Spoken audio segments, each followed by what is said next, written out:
මෙතන මේ උඩ පැන පැන නටන්නේ සුදු පාට අම්බිලි මාම කෙනෙක්. මේ ඔක්කොම අම්බිලි මාමල තමයි. අම්බිලි මාමේ ඔබ මොකද කරන්නේ? පොළොවලා යටින් හොරෙන් බලන්නේ. මේ සින්දුවට තමයි මේ නටන්නේ. ඉතින් මෙයාගේ මේකත් මෙයාගේ ප්‍රෙස් කොන්සර්ට් එකේ එක රිහර්සල් එකක්. එදා ගත්ත වීඩියෝ එකක් තමයි. ඉතින් YouTube එකේ මෙයාගේ රිහර්සල් වලට සම්බන්ධ වෙච්ච ගොඩාක් වීඩියෝස් දාලා තියෙනවා. මේ ඒ අතරින් තවත් එක වීඩියෝ එකක්. ඉතින් එයාලා සින්දු දෙකකට තමයි නටුවේ. එකක් ඉංග්‍රීසි එකක්, අනිත් එක අම්බිලි මාමා.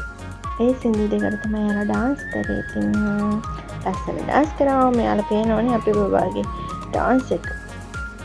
අම්බිලි මාමා වැහිලා වගේ.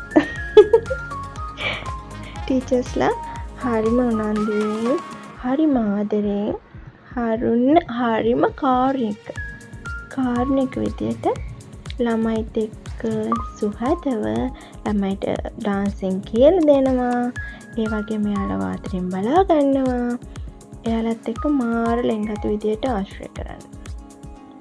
ඉතින් ඔයාලා දන්නවද වැඩ? මෙයා රිහර්සල් වලට යන දවස්වල අපේ ගෙදරට මෙයා නිතරම මට අහන්නේ අම්බිලි මාමේ ඔබ මොකද කරන්නේ? ඒක සිංහල සෙන්ගනම් කියන්න බෑ. නමුත් එයා අම්බිලි මාමා කියලා විතරක් කිව්වා.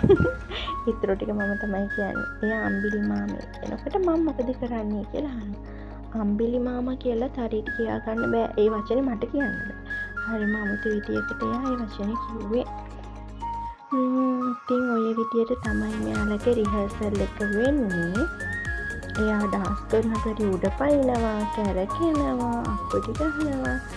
ඉතින් හැමදාම ඉස්කෝලේ ගිහිල්ලා ඇවිල්ලා හවසට රිහර්සල් වලට ගිහිල්ලා චර්ච් එකේ යනවා හම්බ වෙලා මේ විදියට එයාගේ හවස් යාමයක් මේ විදියට යාළුවෙක් එක්ක ලස්සනට ගත කරනවා.